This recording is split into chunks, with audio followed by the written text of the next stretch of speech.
tous. Donc j'enchaîne. Merci beaucoup de m'avoir invité aujourd'hui à ce colloque. Donc je suis en effet pédopsychiatre dans une équipe de périnatalité, qui est une équipe avec des psychologues et des pédopsychiatres. Et on intervient auprès de la maternité, des grossesses à haut risque, aussi en consultation externe et aussi auprès des familles qui ont des enfants hospitalisés en néonate ou les 0-3 ans en pédiatrie. Aujourd'hui, je vais vous parler d'une patiente que j'ai rencontrée. Et c'est un collègue de l'équipe de périnat, psychologue, qui la suivait en consultation et qui était embêté avec cette patiente qui avait des TOC très envahissants. Et la patiente refusait de prendre un traitement médicamenteux parce qu'elle était enceinte et qu'elle ne le souhaitait pas. Et donc, en respectant ce souhait, on se retrouvait très en difficulté. On en avait discuté avec nos collègues de psychiatrie adulte et Sophie avait dit « Vous avez Cécile dans l'équipe qui fait de l'hypnose, allez-y, tentez ». Et c'est ce qu'on a fait. Donc, je rencontre cette patiente dans ce contexte-là. Dès qu'elle arrive, la première chose qu'elle me dit, c'est « J'avais hâte de vous voir ». On sent qu'elle avait une vraie demande, en tout cas, de venir faire ces séances d'hypnose. Juste avant que je vous parle de nos rencontres, juste un petit peu autour de son histoire. Au niveau de ses antécédents, elle n'avait jamais été suivie avec un psychologue ou psychiatre avant qu'elle rencontre mon collègue. Elle note quand même une hospitalisation dans l'adolescence, voilà, sans s'étendre sur le sujet. C'est une jeune patiente qui est en couple depuis plus d'une dizaine d'années, même maintenant mariée. Elle a déjà 2 enfants en bas âge. Et au moment où je la rencontre, elle est enceinte de 7 mois et demi. Donc c'est une grossesse qui est déjà bien avancée. Et il y a aussi pour elle une espèce de notion d'urgence, parce qu'elle sait qu'il y a l'accouchement qui a 9 mois, elle va accoucher. Ça, elle ne pourra pas reculer cette date. Donc en termes de besoin de soins, elle a cette notion quand même de besoin là maintenant tout de suite. Elle raconte aussi qu'elle a fait une fausse couche, mais elle n'en dit pas plus cette première fois. Elle et son conjoint ont tous les deux un travail, ils sont bien insérés dans la société. Voilà, c'est une famille qui va normalement bien. Donc elle a aucun traitement en cours. Quand elle revient un peu sur son histoire, elle peut dire qu'elle a une enfance difficile. Elle parle de maltraitance par ses parents. Elle aurait été témoin de la violence de son père sur sa mère. Et elle a surtout été victime d'abus sexuels par un membre de la famille, comme l'ensemble de sa fratrie et d'autres enfants qui étaient proches de cette mère. Elle n'a plus de contact avec son père, très peu avec sa mère. Par contre, il y a un lien assez fort avec ses propres frères et sœurs. Par rapport à l'histoire de ces TOC, elle dit qu'avant la naissance de son premier enfant, il n'y avait jamais eu de symptômes de TOC. Enfin, quand elle réfléchit, elle dit non, avant ça, vraiment, je ne pense pas. Ça serait plutôt arrivé progressivement. Et notamment, c'est devenu vraiment très envahissant depuis 1 an avant la grossesse actuelle, donc depuis à peu près 1 an et demi au moment où je la rencontre. Elle dit que ça l'envahit dans toutes ses activités de son quotidien, que c'est vraiment très dur pour elle à vivre. Elle doit elle-même répéter des choses, elle doit demander aux autres de répéter des choses. Elle compte tout jusqu'à 5, donc chaque action qu'elle fait ou chaque chose qu'elle dit doit être faite 5 fois systématiquement. À chaque fois qu'elle marche, elle compte ses pas qui doivent être toujours raisonnés avec 5. Et tellement ça envahit ses activités qu'elle s'empêche de faire des choses dans la journée. Par exemple, elle se retient d'aller aux toilettes parce qu'elle sait qu'au moment où elle va y aller, ça va vraiment être terrible, ça va être tout un rituel qui va s'enclencher, qui va durer plus d'une vingtaine de minutes. Elle s'empêche de faire le ménage, de faire la vaisselle, d'ouvrir même les volets le matin, parce qu'elle sait qu'elle va devoir le faire 5 fois, etc., etc. Ça devient invivable, pour reprendre son mot, et ça devient invivable pour elle, et elle dit aussi pour ses proches qui n'en peuvent plus, qui sont à la fois très inquiets, et en même temps, ça envahit tout le monde. La pensée obsessionnelle qu'elle associe à ces TOC, c'est une pensée de mort imminente, que ce soit pour elle, pour son mari, pour ses enfants et aussi pour son bébé à venir. Donc là, elle est franchement en demande de séance d'hypnose. Elle n'a jamais eu d'expérience d'hypnose, jamais fait d'hypnose, d'autres types d'états de conscience modifiés. Donc je lui dis, pour une première rencontre, je lui propose de l'hypno-relaxation. On choisit ensemble, elle me parle de la plage, je dis très bien, on va à la plage. Donc on choisit un bord de mer. Je fais une induction très centrée autour du corps parce que je sens que le corps est assez central dans ce qu'elle me raconte. Donc autour des sensations corporelles, le contact, la chaise, etc., la respiration, les divers sens. Et on part sur la plage. J'ai envie de la détente, de la relaxation, et tout en disant, on laisse venir les pensées, parce qu'elle avait très peur que, comme ces pensées obsessionnelles sont là en permanence, que ça l'empêche d'entrer en état d'hypnose. Donc on laissait venir les pensées, tout en étant en même temps sur cette plage. Donc je saupoudre beaucoup de détente, de relaxation, de bien-être, de choses dont on sent qu'elle n'a pas pu ressentir depuis un moment. Et je lui propose de le placer dans un endroit du corps. Elle choisit le cœur et elle fait même ce geste qu'elle associe de la main. Donc on prend le temps de le mettre à l'intérieur. Je la sens bien partie en état d'hypnose, alors je ne m'arrête pas là, je lui propose aussi la bulle protectrice.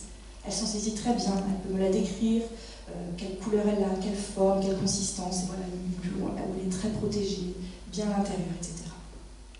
On finit la séance comme ça pour cette fois-ci. Et elle peut dire qu'elle a été surprise d'expérimenter à la fois que ses pensées envahissantes étaient bien présentes, mais qu'elle a quand même bien ressenti une véritable détente, un véritable bien-être. Donc elle souhaite qu'on se revoie rapidement, donc on convient de se revoir la semaine prochaine. Juste avant de partir, elle demande quand même « Mais est-ce que l'hypnose, ça pourrait être dangereux pour mon bébé ?» Donc c'est une question classique, les gens se posent souvent la question « Est-ce que l'hypnose peut être dangereux ou est-ce que ça pourrait induire des choses compliquées ?» Mais là, elle, c'est vraiment pour son bébé qu'elle se préoccupe. Donc on entend là aussi le lien très transférentiel et la narration. Est-ce qu'il va y avoir quelque chose de dangereux ou de sécure entre nous deux là qui va se passer? On se revoit la deuxième fois, une semaine après. D'emblée, elle me dit qu'elle a elle-même déjà essayé de refaire de l'auto-hypnose elle-même. On n'en avait pas parlé, voilà, ça venait d'elle-même. Mais elle me dit, mais j'ai eu des sensations beaucoup plus légères et j'ai pas réussi, dit-elle. Comme si elle avait un vécu d'échec, alors que moi je trouvais ça plutôt bien, même si les sensations étaient plus légères, c'est une expérience plutôt classique qu'on entend ça. Et j'entends là aussi la dimension transférentielle. J'ai besoin de faire un travail psychique, mais j'ai besoin de vous pour l'instant. J'ai besoin de ce lien relationnel pour faire ce travail. Elle me reparle du bébé et de l'histoire de cette grossesse. Et il y a eu une suspicion de trisomie 21 chez ce bébé, dont là elle est enceinte. Et c'était à l'époque où elle était à 3 mois de grossesse. Il y avait eu une suspicion sur l'échographie, il y a eu une amniosynthèse. Les résultats, c'est que tout va bien, pas d'anomalie chromosomique, elle a eu des échos de contrôle, tout était très bien aussi. Mais elle dit, mais moi je continue à m'inquiéter. Je suis quand même très inquiète pour mon bébé, même si on me dit que tout va bien. Elle appréhende aussi l'accouchement. Elle a peur de mourir, elle a presque une conviction qu'elle va mourir au moment de l'accouchement. Et là, elle peut me dire, mais aux 2 premiers accouchements, j'ai fait des crises d'angoisse à chaque fois, au moment de l'accouchement. Là, pareil, elle a des douleurs dans le dos, un petit peu dans le ventre, elle est persuadée qu'elle va accoucher plus tôt que prévu. Elle peut reparler de sa fausse couche, et elle me dit, j'ai fait cette fausse couche en fait juste avant la grossesse actuelle. Elle dit, je suis retombée enceinte 15 jours après, donc quelque chose de très vite, presque un petit peu confus, mélangé. Donc voilà, il y a cette fausse couche, la trisomie 21, donc beaucoup de morts qui planent autour de ce bébé actuel. Elle va aussi reparler de son histoire, de son traumatisme dans l'enfance, en disant à quel point elle ressent de la culpabilité et de la honte. Et elle associe au fait que là, actuellement, elle se sent très coupable de ses tocs et de la gêne que ça occasionne pour sa famille. Ça, elle s'en veut beaucoup. Elle va aussi dire qu'elle n'a pas tout raconté de ses traumatismes d'enfance. Il y a des trucs qu'elle n'a jamais dit à personne. Parce que, et c'est une patiente qui élabore beaucoup, très bien, elle peut dire « moi j'ai peur de ne pas être crue, j'ai peur aussi d'être jugée, j'ai peur que le regard des autres change, ou j'ai peur qu'on pense que ce soit de ma faute. » Donc en plus, elle demande un petit peu « est-ce que vous allez pouvoir entendre tous ces trucs terribles qui m'arrivent, qui me sont arrivés ?» Et on entend aussi tous ces abus que j'ai vécus sont venus mettre beaucoup de destructivité à l'intérieur de moi, et on peut faire le parallèle avec vraiment la mort qu'elle associe, la fausse couche, la trisomie 21, voilà. Est-ce que mon traumatisme en moi et la destructivité que ça m'a mis à l'intérieur, est-ce que ça peut être dangereux pour mon bébé? On refait une séance d'hypnose. On commence par la plage, qui va devenir vraiment son lieu de sécurité, son safe place, comme on dit chez nous. Donc toujours relaxation, etc. Et elle m'avait parlé qu'elle aimerait trouver des solutions. Alors je lui propose de prendre le chemin des solutions. Très bien, elle y va, elle me décrit ce chemin. Alors c'est un chemin très très sombre. Elle tombe, elle a peur, ce chemin il est assez effrayant. Je lui propose de s'asseoir sur un banc, elle trouve en effet un banc, pour se ressourcer un petit peu avant de continuer. Elle veut reprendre le chemin, elle continue. Et il fait tellement sombre. Donc je lui propose qu'elle trouve une lumière. Et en effet, elle prend une lumière. Et elle me dit aussi, là j'ai mon mari et mes enfants qui sont avec moi pour avancer. Très bien. Donc elle avance, elle continue ce chemin. Et je lui demande de me décrire ce qu'elle voit. Elle me dit que sur le côté de ce chemin, il y a des scènes d'enfance. Elle me dit qu'elle a vu une scène de Noël, aussi une scène de Pâques.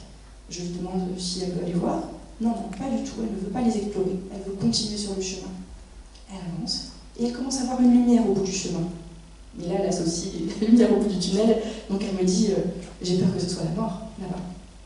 Mais on réfléchit ce qui pourrait l'aider, et je lui propose de changer la couleur.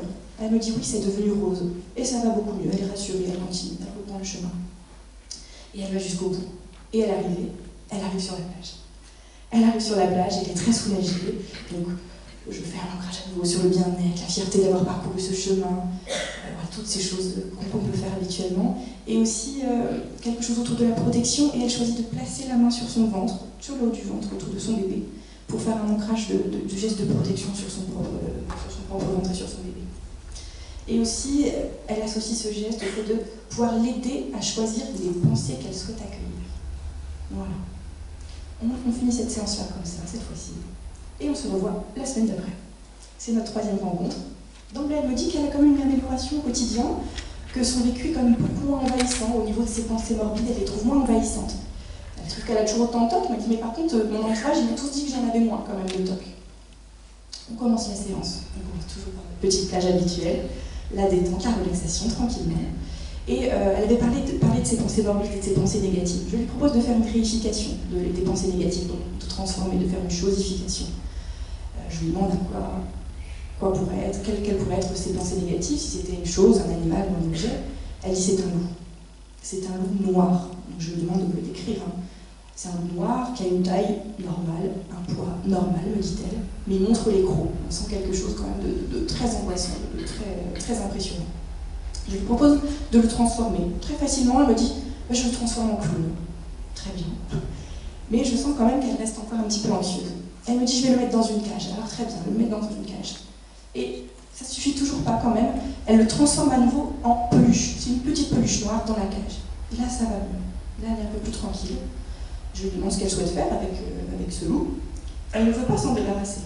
Elle a besoin de le garder pas loin. Il ne faut plus qu'il soit là, mais pas loin. Donc elle trouve un petit coin au bord de la plage et elle le met dans un coffre. Elle sait qu'il est là, elle ferme bien le coffre. Mais c'est bon, elle est tranquille maintenant. On est sur la plage et je lui propose le chemin du changement. C'est une métaphore que j'aime beaucoup. Alors je lui propose de prendre le chemin du changement, elle y va. Donc on avance et je lui propose le ruisseau qui est là, qu'elle peut observer, avec ce petit recoin où il y a de l'eau stagnante, avec des feuilles et des pierres qui ne s'écoulent plus, qui stagnent. Et elle prend elle-même une branche d'un arbre pour faire écouler tranquillement les feuilles, retourner dans le flux de la rivière, les voir s'éloigner, etc. Elle continue et elle m'avait demandé à l'avance qu'on puisse un peu se projeter dans son accouchement parce qu'elle l'appréhendait beaucoup, notamment la péridurale. Et donc ensuite, après ça, on fait la projection de l'accouchement où tout se passe bien, où tout le monde est bienveillant, où voilà, quelque chose d'assez positif. La péridurale, elle me dit ça s'est bien passé. Voilà, et donc aussi tout autour de son bébé, une fois qu'il est là, qu'elle ressent sur elle les choses très corporelles, l'odeur de son bébé, le regard, le poids du bébé sur sa peau, le regard de son mari sur elle, bienveillant et ému, et elle à voir que son bébé va bien de ses propres yeux. Voilà, des choses comme ça. On retourne sur la plage, on finit la séance, et on se dit, je lui propose qu'on se revoie dans 2 semaines. Elle me répond, si je n'ai pas accouché avant. Et bien on se revoit, elle n'a pas accouché avant, donc on se revoit pour une 4e rencontre. Elle me dit que ce délai de 15 jours lui a bien convenu, qu'elle a beaucoup moins de tocs, qu'elle se sent mieux. Et elle dit qu'elle ne pensait pas que ça pouvait s'améliorer comme ça. Elle est elle-même surprise de vivre que ça va mieux. Elle dit qu'il y a une persistance de certains tocs et aussi des idées de mort imminente. Elle a quelques inquiétudes sur sa santé et sur l'accouchement, mais c'est moins fort et moins fréquent. Elle dit qu'elle aimerait bien travailler en hypnose sur les idées qui l'obligent à faire ses tocs.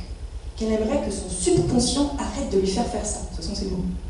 Et bien très bien, donc on y va. On part sur la plage à nouveau, on commence toujours comme ça, et si besoin, on pourra y retourner. Et sur la plage, je lui propose du coup le chemin qui mène vers le subconscient, pour reprendre son terme. Elle avance, tranquillement, jusqu'à ce qu'elle arrive, et elle me décrit ce subconscient. Elle me dit c'est une boule violette, avec des bras et des jambes. Et cette boule, elle ricane.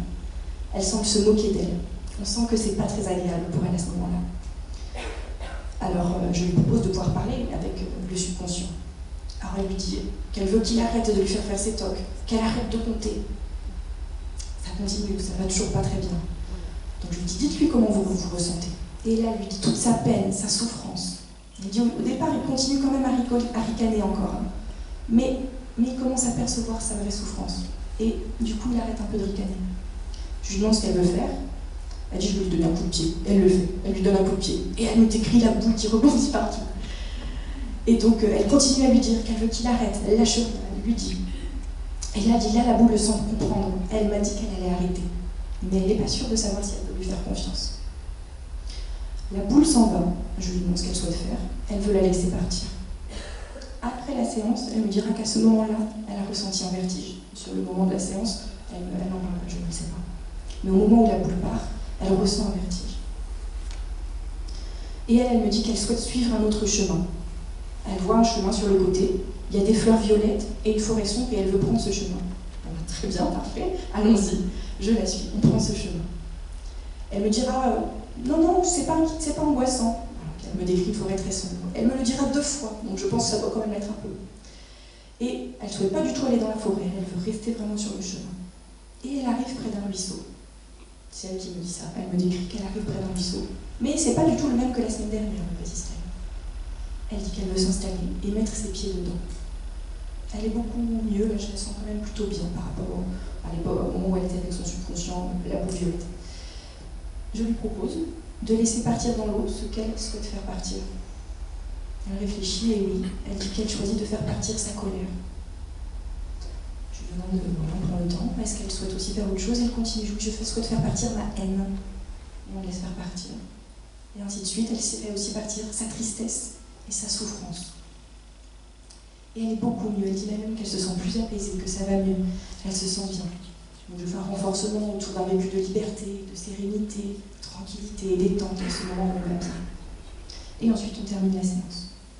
Quand on termine la séance, elle me dit, elle voit ceci, elle me dit, mais il y a 2 jours, j'ai pleuré et ça m'avait libérée. Ça m'avait fait du bien. Et je crois que je garde des choses en moi et qu'il faudrait que ça sorte. Des fois, il faut que ça sorte. C'est très en lien avec ce qui venait de se passer en séance. Elle peut aussi me dire, il y a quelque temps, mon fils a eu une éruption cutanée là, et moi je me suis dit, c'est parce que j'ai moins de TOC que lui, il a une éruption cutanée.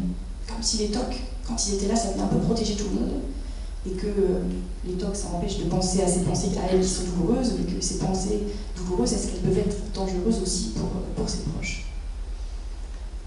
Là, elle pense qu'elle va accoucher bientôt, là. Elle pense qu'elle va accoucher dans 2-3 semaines. Elle se représente ça, même si la date prévue est un petit peu plus loin. Elle dit, moi je sens que dans 2-3 semaines, je vais accoucher. Et elle a très peur, elle a une angoisse, c'est que son cœur s'arrête à cause des contractions. Je lui propose qu'on se voit dans 15 jours. Je suis un peu joueuse, elle me dit qu'elle pense accoucher dans 2-3 semaine. Et bien, je lui donne rendez-vous dans 15 jours. Et elle est là, elle n'a pas accouché, donc on se revoit, c'est notre 5e rencontre à ce moment-là. Et quand on se voit, la date prévue d'accouchement est dans 9 jours. Donc on a encore un peu le temps, mais en même temps, on sent bien que ça va être notre dernière rencontre à ce moment-là. Et le discours est un peu différent. Elle me dit qu'elle a hâte de voir son bébé, qu'elle a moins de TOC, que c'est beaucoup moins envahissant dans son quotidien, qu'elle se sent mieux. Et elle me dit à nouveau, mais je ne pensais pas que ça marcherait aussi bien. Là, vraiment, elle est très libérée. Elle a quelques TOC dans sa douche, par-ci, par-là, mais vraiment... Là, elle n'a même pas tellement de demandes particulières aujourd'hui. Elle dit, j'aimerais juste être détendue. Et si possible, si vous pouvez un peu accélérer le travail de l'accouchement. Et elle me parle aussi de ce bébé. Et quand il sera là, il n'y a personne d'autre que le papa, moi et ses frères et sœurs qui pourront toucher le bébé. En tout cas jusqu'au vaccin. Je ne l'emmènerai pas non plus en grande surface, on ne va pas sortir.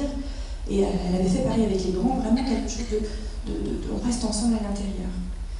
Déjà, je constate qu'elle se projette beaucoup plus que ce qu'elle le faisait avant. Et aussi que là, elle me parle de ses compétences maternelles en termes de protection, qui sont présentes, qui sont efficaces, qui sont efficientes. Et aussi dans quelque chose de, voilà, moi, je vais protéger ce bébé-là, ou peut-être, moi, je ne l'ai pas été en tant que petite fille que j'étais, avec tout ce vécu que j'ai eu. Et en tout cas, là, il y a un âge où on est prêt à avoir les vaccins. Mais moi, avant, je la protège, personne ne pourra la toucher avant l'âge où on est prêt à avoir les vaccins. J'entends aussi, moi j'étais jeune fille, il y avait eu un âge où j'aurais peut-être été prête avant d'avoir des relations avec un homme. Et moi, personne ne m'a empêché, avant personne ne m'a protégée.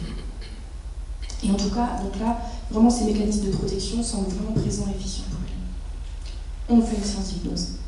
On part sur la plage toujours, de la détente, de la relaxation, très tranquille. Alors, je lui ai proposé une métaphore assez classique d'une fleur qui serait là, qui s'ouvrirait. Voilà, qu'elle peut voir qu'elle peut faire ouvrir la fleur sur l'eau.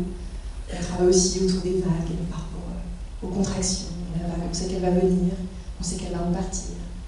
On fait toute une séance autour de ça. Et je lui propose de pouvoir parler à son bébé. Et là, elle a un discours beaucoup plus intérieur, mais voilà, elle parle avec son bébé.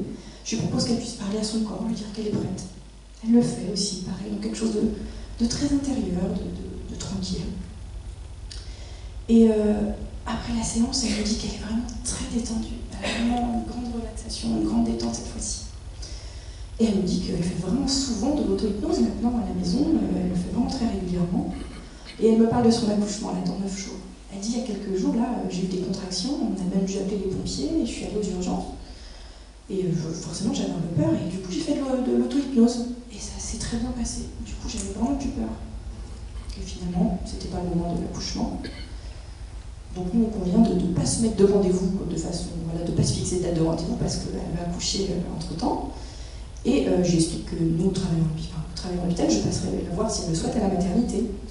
Donc elle dit que oui, avec plaisir, mais qu'elle, ce qu'elle veut, c'est le séjour le plus court possible. Elle voudrait que ça soit 2 jours, et si elle peut, elle rentre tout de suite chez elle après, elle ne veut pas rester là le longtemps.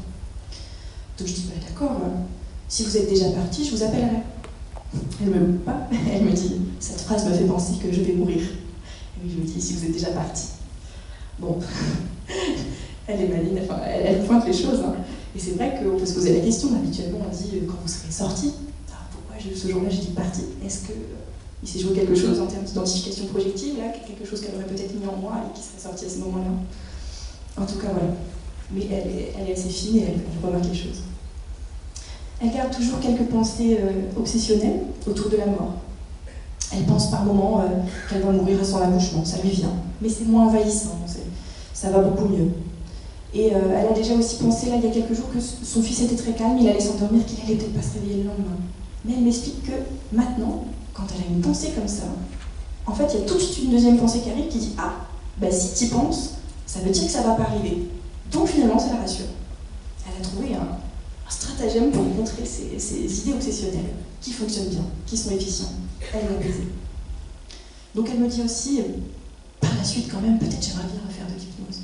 Même après, quand j'aurai accouché. Hein, peut-être plus espacé, on verra. Mais elle laisse la porte ouverte, et en tout cas, elle a aussi tout plein de compétences en auto-hypnose. Ensuite, on ne se revoit pas, mais j'apprends qu'elle a accouché, donc j'ai l'occasion de passer la voir à la maternité. Elle est avec sa famille, son mari, ses enfants qui sont là. Ce ne sera pas une séance, voilà, parce qu'elle profite de sa famille, donc je viens prendre de ses nouvelles. Elle me décrit un accouchement qui s'est vraiment bien passé. Elle a pu faire de l'hypnose en série pendant ce moment-là. Pas eu de douleur, pas eu de crise d'angoisse comme aux autres. Le mari était présent, vraiment tout s'est bien passé. Le bébé allait bien, elle est rassurée de voir que son bébé va bien, qu'elle va bien. Et c'est comme ça que se terminent nos échanges et notre rencontre entre elle et moi. Et donc c'était vraiment pour moi important de partir de cette situation où dans certains cas on ne peut pas mettre un traitement qu'on aurait voulu au patient et que là l'hypnose a été vraiment une alternative qui a vraiment bien fonctionné pour elle. Et je pointe aussi, ce qui est important pour moi, c'est qu'il y avait ce travail conjoint avec mon collègue qui continue à la voir toutes les semaines et moi en hypnose. Et je trouve ça très confortable quand on fait de l'hypnose, parce que des fois en effet nos patients veulent nous parler de choses et c'est des choses importantes, donc des fois du coup on les écoute, on se dit on fera l'hypnose la fois d'après. Là j'étais très tranquille avec ça parce que je savais que mon collègue pouvait prendre, elle avait besoin de parler de ses TOC par exemple, elle pouvait en parler avec mon collègue, etc. Et donc nous on pouvait vraiment se dire on fait de l'hypnose quand on est ensemble. Et ça marchait très bien, c'était très efficient. Voilà, dans les grandes lignes pour cette situation. Donc je laisse la parole à mes collègues.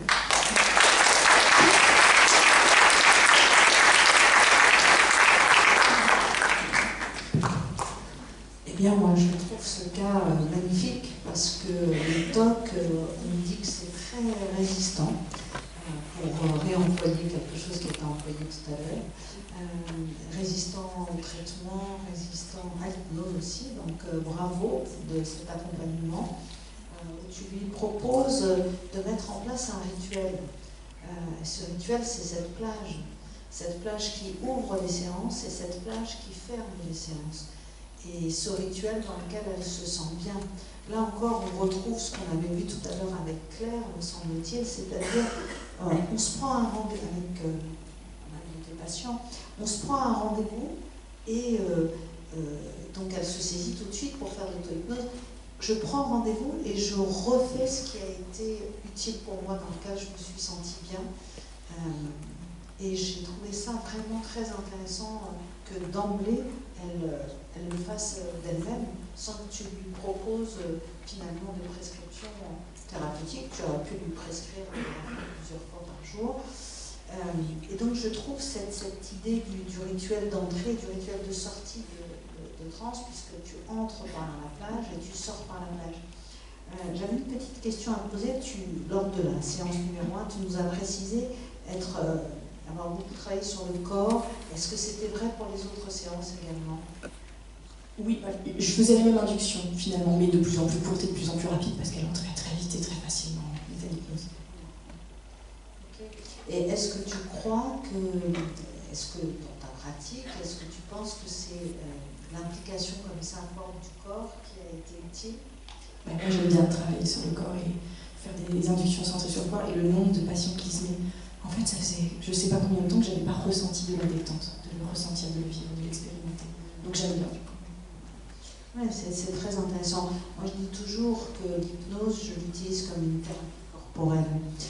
C'est-à-dire non pas une thérapie psychique et uniquement psychique, mais c'est justement ça la différence entre peut-être l'hypnose et méditation. L'une des différences, ça pourrait être ça, l'hypnose thérapie corporelle. C'est-à-dire on met beaucoup le corps, on utilise beaucoup le corps dans l'hypnose, mais il n'y a pas que ça comme différence entre hypnose et méditation, mais je ne reviens pas là-dessus. Peut-être y a-t-il des questions dans la salle ou des remarques?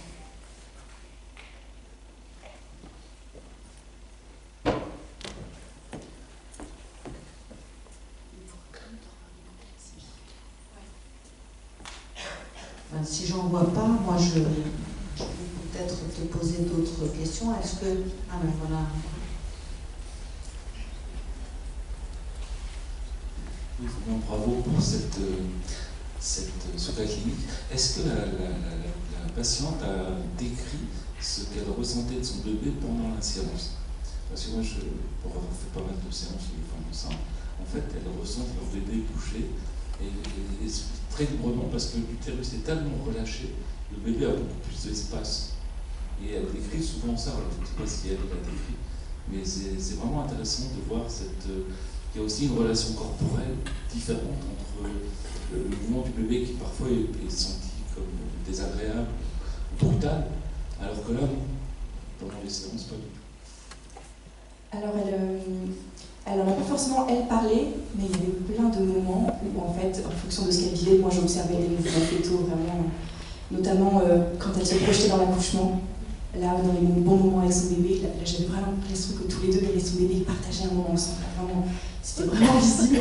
Alors des fois, après la séance, elle peut dire ah, je l'ai vraiment bien senti bouger. Et souvent, moi, je l'avais aussi vu bien bouger.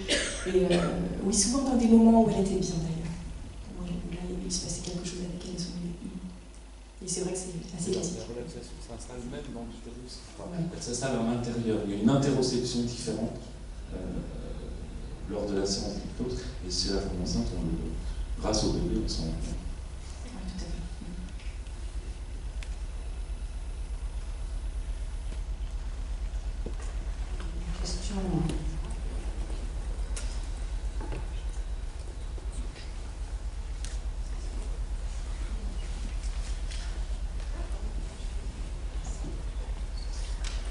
Bonjour, donc moi je voulais juste vous remercier de ce magnifique témoignage, parce que moi je pratique l'hypnose très régulièrement, puisque je suis praticienne en hypnose et formatrice.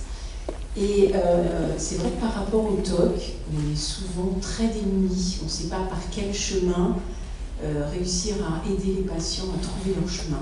Et vraiment j'ai trouvé que pour moi c'est un témoignage vraiment précieux. Donc merci beaucoup.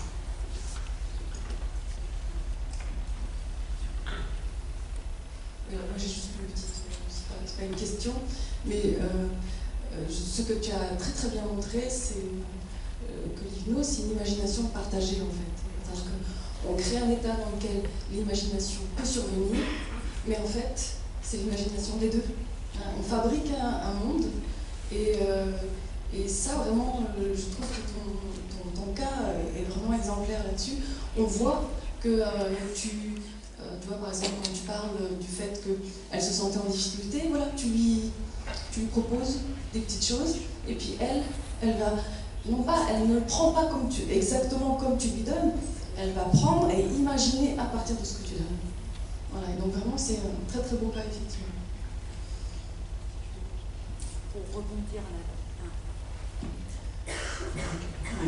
Pour rebondir là, sur ce que tu viens de dire, là, Sophie, c'est effectivement, à un moment, tu parles, c'est la dernière séance, tu parles du mot que tu as employé, qui est parti. Et je trouve que c'est très intéressant. François Roustan aussi nous disait, mais pas seulement lui, qu'effectivement le thérapeute, l'accompagnant en hypnose lui-même est en hypnose, et il se passe quelque chose entre l'imagination de la personne que l'on utilise comme des ressources, comme Claire nous le disait bien tout à l'heure. Donc on va utiliser cet imaginaire comme des ressources, puisque l'hypnose, on peut dire que l'une des définitions, c'est la médecine de l'imaginaire, puisqu'on utilise cet imaginaire. Et tu as un imaginaire qui est, parce que tu es disponible dans la relation en tant que praticien, en tant que professionnel de santé, tu es disponible dans la relation, et c'est comme si cet imaginaire de la patiente vient à l'intérieur de toi. Il y a comme une communication subtile qui s'installe ici, et ce mot qui te surprend, qui est le mot de partie, alors qu'habituellement tu utilises le mot de sortie de la clinique, enfin de la maternité, partie de la maternité, et j'ai trouvé que ça faisait écho à ce chemin sur lequel elle voyait des choses de l'enfance, mais elle les laissait de côté, et où elle continuait de cheminer sur ce chemin de changement.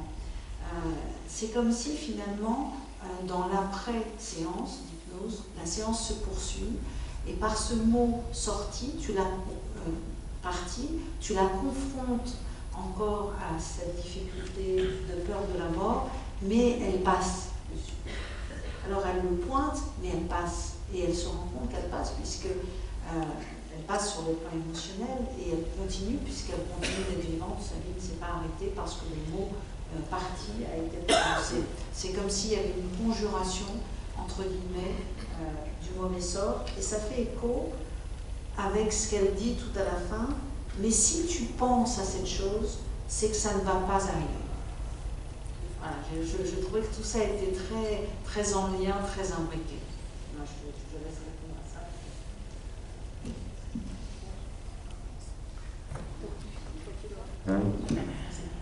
Oui, tout à fait. Moi aussi, elle m'a surprise par elle-même par cette stratégie qu'elle a trouvée de conjuration du mauvais sort. Puisqu'elle y avait pensé, forcément, c'était presque protecteur quand on entendait la façon dont elle en parlait. C'est quand même vraiment les ressources, tout le ciel de ces ressources. Toujours que ce sont nos patients qui nous instruisent, donc comme Claire l'a fait tout à l'heure, on peut remercier nos patients de tout cet imaginaire, de toutes ces difficultés auxquelles ils nous confrontent et qui nous permettent d'avoir des idées pour les accompagner, pour sortir de ces difficultés. Alors, merci pour vos interventions, je suis là. Je suis médecin au centre de recherche clinique du CHU d'Amiens, et nous avons un casque de réalité virtuelle qui s'appelle HypnoVR, qui du coup a une parole hypnotique qui a été construit à l'origine pour la prise en charge de la douleur adulte, et qui progressivement a des programmes plutôt d'accompagnement et d'éducation du patient, qui m'interroge depuis un moment, parce qu'on a pu échanger avec Sophie sur le sujet, parce qu'on parle bien en hypnose de co-construction de l'imagination. Et dans ces casques-là, ils ont des images qui passent. Alors on peut changer de monde, certes, mais c'est toujours les mêmes images qui viennent. Et que pensez-vous de ces images? Alors, au niveau de la parole, on était assez satisfait de ce qu'on entendait, de ce qui se passait, et justement de ce monde imaginaire où on les emmène, enfin, qui peut être très beau, hein, il y en a que j'adore regarder, mais où en est-on dans la construction de ce monde imaginaire commun face à ces images? Qu'en pensez-vous? Je pense que c'est vraiment quelque chose d'intéressant ce que vous soulevez. On est en dehors du cas peut-être de Cécile, mais ça poursuit. Effectivement, je suis tout à fait de votre avis. C'est-à-dire qu'on n'est pas du tout dans une hypnose adaptée. De la même façon que peut-être quand on est en méditation, on n'est pas dans quelque chose qui est du sur-mesure. L'hypnose ericksonienne est une hypnose éminemment relationnelle. J'ai parlé déjà 2-3 fois ce matin du lien thérapeutique. Le lien thérapeutique est essentiel. Quid du lien thérapeutique lorsqu'on met effectivement un casque de réalité virtuelle sur les yeux du patient peut se poser cette question. Alors on ne va pas non plus dire que le casque est complètement négatif, etc. Je pense que ça peut être tout à fait intéressant dans certains cas, mais dans certains cas seulement, et quand le personnel est bien formé. La difficulté, c'est est-ce que le personnel qui utilise ce casque est toujours bien formé? Est-ce qu'il ne va pas y avoir à un moment donné quelqu'un qui va utiliser ce casque alors qu'il n'a pas du tout été formé à l'utilisation du casque? Par exemple, quid, et on avait fait une table ronde il y a quelques années avec Henri Bensoussan qui va parler après la pause sur le sujet, quid quand une personne est en accompagnement comme ça, avec enfin moi je ne suis pas médecin anesthésie, je suis que psychologue, mais quand il y a une anesthésie locale et qu'on utilise le casque, mais qu'on passe en anesthésie générale, donc comment est-ce qu'on va faire? Est-ce qu'on termine cette hypnose proposée par le casque? Comment les choses, comment cette transition va se faire? Et c'est souvent quand on passe dans une anesthésie générale, ça se passe dans un contexte un peu d'urgence, et peut-être que là, on ne sort pas, on n'accompagne pas suffisamment. Donc ça, c'est les choses qu'on peut dire. Après, il m'est arrivé de voir des casques de réalité virtuelle un peu différents de celui que vous mentionnez, qui sont des casques de réalité virtuelle qui sont utilisés par exemple pour des phobies. Et j'ai trouvé ça assez intéressant, effectivement, puisque, alors avec l'hypnose, on est capable, nous, psychologues, d'accompagner les personnes, effectivement, pour imaginer, par exemple, la phobie des hauteurs, on l'avait testé là-dessus notamment. On est capable de l'accompagner pour imaginer qu'il est sur un pont, très protégé, puis qu'il est sur un pont dont les parois deviennent transparentes, puisqu'il est sur un pont dont le sol devient transparent, etc. etc. Mais c'est vrai que les images proposées étaient des images comme ça progressives et que ça pouvait être relativement intéressant. Donc on peut se poser ces questions sur cette réalité virtuelle. J'ai testé un autre casque qui est proposé avec un oreiller d'ailleurs. Alors il y a un casque plus l'oreiller, donc on met la tête sur l'oreiller et il y a des programmes comme ça qui sont proposés avec des stimulations lumineuses. Bon, moi j'ai pas trouvé ça exceptionnel. Il y a des gens qui aiment beaucoup, donc voilà, ça peut être un outil, mais je ne crois pas que ce soit de l'hypnose en fait. Voilà.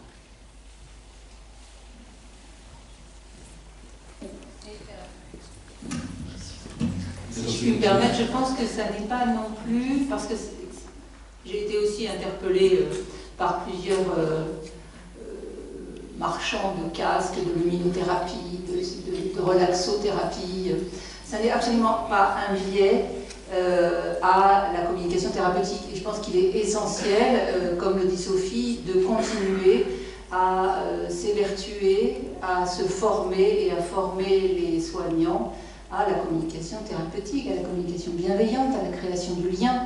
Et coller un casque sur les oreilles d'un patient en hôpital de jour ne va pas atténuer, s'il est simplement remis de cette façon, les anticipations anxieuses, les nausées anticipatoires, la peur du mourir et la douleur induite par les soins et les chimios. Donc ça n'est pas un substitut, ça peut être un moyen complémentaire, mais il est nécessaire de mettre en place du lien thérapeutique de humain. Alors. Je voudrais dire que ces casques sont souvent utilisés par exemple chez les enfants, parce qu'on dit que les enfants, les adolescents sont habitués à vivre dans un monde virtuel. Et c'est extrêmement, comment dire, si je prends l'exemple de l'anesthésie, lorsque on fait une séance d'hypnose pour une intervention qui se passe sous l'anesthésie locale avec un enfant, eh bien l'enfant il rentre et il sort de son hypnose. Il a besoin de temps en temps d'ouvrir les yeux, de voir ce qui se passe, si on est toujours là, qu'est-ce qui se passe dans la salle, et hop, il est rassuré, il repart, on est toujours là, etc. Avec un casque, il ne peut pas faire ça. Et d'autre part, lorsqu'on est dans une séance d'hypnose et qu'on accompagne le patient, par exemple, pour une coloscopie, on voit à l'écran, comme il y a son problème, on voit qu'à certains moments, il y a des passages plus difficiles, on va intervenir pour approfondir, on va faire du sur-mesure, c'est ce que disait Sophie. Le casque, lui, il s'en fiche complètement. Il n'est pas du tout là-dedans. Et ce qui est en plus désagréable pour moi, enfin, j'ai étudié pas mal avec Sophie ça, et puis dans les formations on en parle, c'est que maintenant, les laboratoires qui les vendent ne passent même plus nous voir. Il faut d'abord l'administration pour dire, voilà, vous avez, c'est pratiquement l'infirmière automatique. Hein, on va mettre le casque et comme ça, il n'y a personne qui va surveiller. Alors ça, c'est quand même pas génial au niveau de la relation. Et puis, il y a des inconvénients. Vous avez parlé des nausées, mais Claire, tu as parlé des nausées, mais la réalité virtuelle peut impliquer des nausées. Alors, on met par exemple ça à des patients qui sont en chimiothérapie, qui ont déjà des nausées, et en fait, on leur met un casque qui peut être responsable de nausées, donc c'est pas forcément une solution. Je crois que l'absence de relation est vraiment très préjudiciable à ça. Et puis, encore une fois, il n'y a pas l'échange d'imaginaire, dont parlait Sophie tout à l'heure, et qui est quand même très important. Les équipes belges sont en train de travailler, je pense à Audrey de Nuise et l'équipe de Madame Thémonville, sont en train de travailler, de mener des études sur l'impact de la réalité virtuelle comparativement à l'hypnose formelle. Pour l'instant, il n'y a pas de différence significative entre les deux techniques. Alors, je vais rajouter quelque chose parce que Sandrine nous l'avait prêté, le casque, nous dans l'équipe. Et je crois que vraiment l'intention est complètement différente en fait. Il y a vraiment une question d'intention. On ne peut pas prétendre à faire la même chose quand on est hypnothérapeute, formé auprès du patient. Et l'utilisation du casque, elle peut être très intéressante, mais je crois que l'intention est complètement différente. Et en effet, quelqu'un a dit c'est complémentaire, probablement, parce qu'il y a certains patients qui n'oseront pas aller jusqu'à l'hypnose et en même temps, en leur proposant le casque de réalité virtuelle, on va avoir une petite approche comme ça de ok, on expérience, c'est une expérience, quelque chose de nouveau, de quelque chose qu'ils n'ont jamais fait, et peut-être que c'est un moyen d'accéder jusqu'à eux pour aussi leur proposer des séances en hypnose telles qu'on les connaît. Ben oui, mais tu vas complètement dans le sens de ce qu'on dit, c'est-à-dire que le casque est remis, mais avec cette intention, et cette intention, c'est le lien créé avec le soignant qui le lui remet. C'est ça qui est vraiment nécessaire, indispensable. Dernière question, puis après on fera la pause.